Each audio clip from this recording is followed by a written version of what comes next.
Hello, I am live this afternoon giving you an update on some discussions that I have been involved with representatives of New South Wales Government literally this afternoon and other stakeholders of our Strata communities, including the Owners Corporation Network and Strata Community Australia.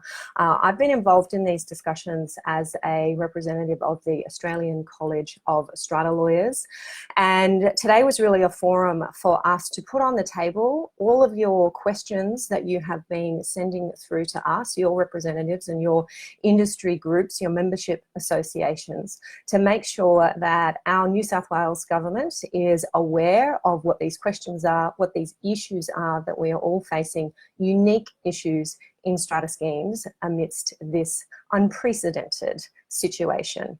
Now, there are some more challenges around the corner, let me say that. We have all been sent home to go and live in our strata communities, and I don't have to tell you strata managers this, you know that there are going to be specific issues arising from having everybody return home and live with kids who are home from school in the strata building. I am aware that we have had our first 1 or 2 cases in New South Wales of the virus being in strata buildings, and there are a couple of strata managers dealing with that. If we look at City of Sydney council area alone, 80% of their residents are living in strata. So the message that we were sending to the New South Wales government today was that attention really needs to be paid to our strata communities. Information needs to be given, decisive action needs to be taken so that we are prepared, we understand what it is that we need to be doing as strata managers, as strata lawyers, as committee members and as owners. So I just want to run through for you some of the issues that were put on the table, and as I said, it was a forum for raising these issues, for alerting government to the fact that these are serious questions that our communities have. First of all, the issue of meetings and whether we need to be holding meetings in accordance with the legislation. It's something that I have been talking about for a couple of weeks now. And the message that we were receiving is that a practical, common sense approach is going to be taken when it comes to legal obligations around our strata meetings. Of course, the use of electronic meetings, meeting other than in person, is encouraged for a building, and government understands that there does need to be some consultation with NCAT, with our tribunal, and with fair trading about the legal fallout that we might see some months down the track when it comes to meetings that may not have been held strictly in accordance with the legislation. So definitely government is alert to that issue, and they are committing to consult with NCAT, with fair trading as required, to make sure that that process can be as smooth as possible. The need to have funds in the bank to repair and maintain our common property, to meet our legal obligation to repair and maintain our common property. We are about to enter a period now where owners may not be able to pay their levies. The rent is not coming in. They don't have the financial ability to do that. Where does an owners corporation sit when it comes to meeting its legal obligation to repair and maintain the common property? And that's in our legislation in New South Wales. Do they need to raise a loan? What if they can't repay that loan at this point in time? Is there an option for a low interest strata loan with deferred payment options? That is something that has been put on the table and flagged to government. Reporting of confirmed cases of the virus in our strata communities. This is about to hit in a really big way. If there is a confirmed case in a building, must the resident report it to their strata manager, to their building manager? What are the privacy concerns around that? What should our strata managers be saying to residents about the reporting of confirmed cases? Government is saying that they will provide some guidance and some assistance on that. It was also flagged that there was supposed to be some discussions within our national cabinet today that this is the next issue that they are looking at. Property issues, tenancy issues, hopefully strata issues, and hopefully we may get some guidance on a federal level about that as well. There was some information coming through from other stakeholders that they've been involved with strata committees who have decided to substantially reduce levies to take the financial burden off owners, and having a paper EGM to ratify that particular decision.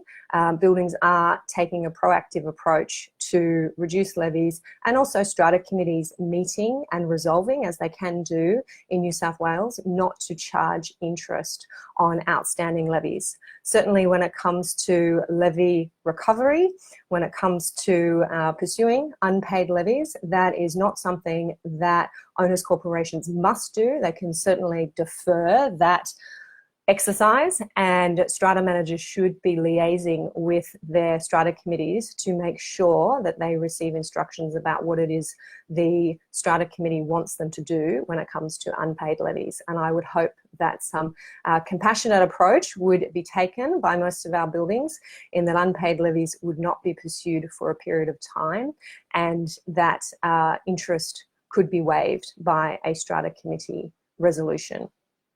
There was discussion about essential services in buildings. What does this mean for building managers, for security contractors, for other services being provided to our strata buildings? What happens if the contractor decides that they're not going to turn up? I understand a lot of building managers are now working from home. What are the contractual obligations around that? A very good example given of annual fire safety statement obligations, and the requirement to lodge those, to have fire services people inside each apartment and inspecting and signing off on fire safety devices. How does that work when we are concerned about stopping the spread?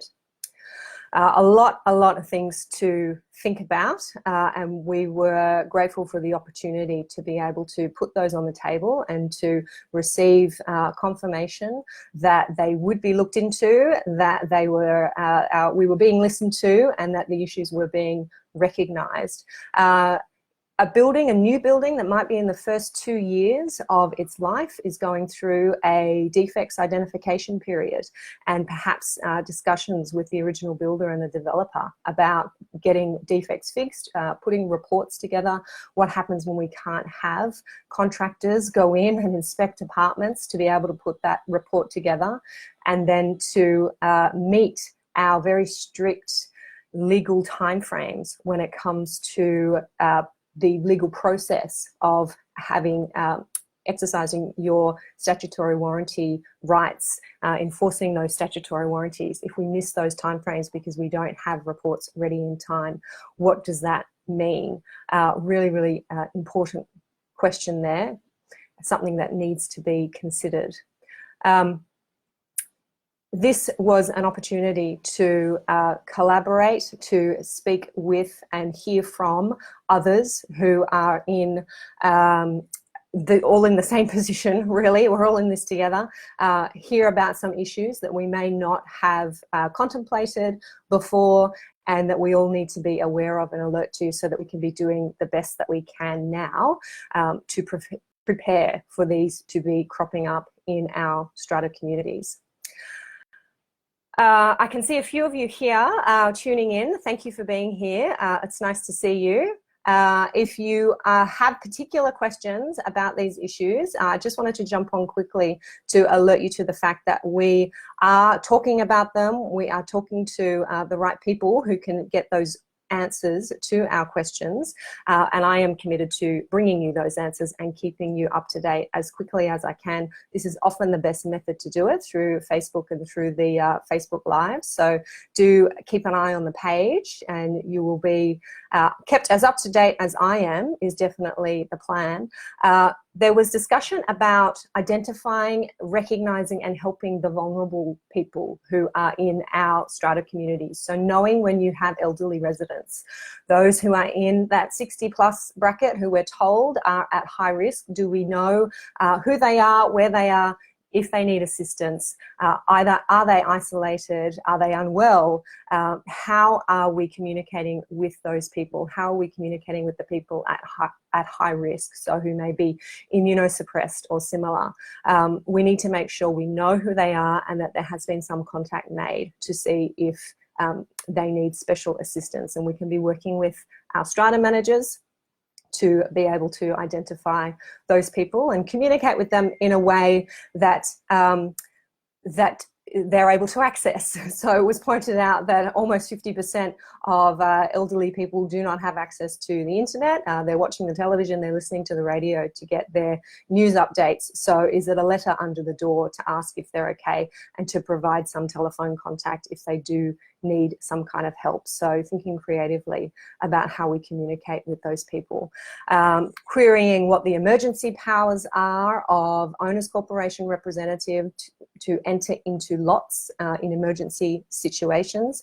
Do those powers need to be exercised if we are concerned about somebody, and does that constitute an actual emergency? And definitely the message that is now becoming very clear and seems to be the most simple message in terms of sanitizing our common areas and making sure those areas are clean. We have given special instructions to our cleaners to make sure that they are cleaning those areas as much as possible, and doing that bit to keep the common areas as safe as we can, especially when we have so many more people coming back home and living and working in our strata communities. This is something that we really need to be alert to, and that's one of the areas that we can control, cleaning and sanitizing. I was asked today, do we need to be closing our pools and gyms? I have said yes. That has been a change within the last few days in New South Wales. 3 or 4 days ago I would have been saying no, because the pools and gyms, the public pools and gyms, were not closed. They have since been closed. So yes, my guidance is I think you should be closing your pools and gyms in your strata buildings, and doing that bit to keep our common areas as safe as possible. If anybody has any questions about any of those items that have been raised in this video, please feel free to post a comment. No need to do that live. I am going to sign off very soon, but please post a comment and I will come back and answer any of those questions about where we are at. But I just wanted to get that message over and across to you that these conversations are happening. We have not been forgotten. These important issues are being brought to the table, and we look forward to having some answers, some guidance and some clear assistance, especially for strata schemes, as soon as possible. So that's it for me. Thanks for joining.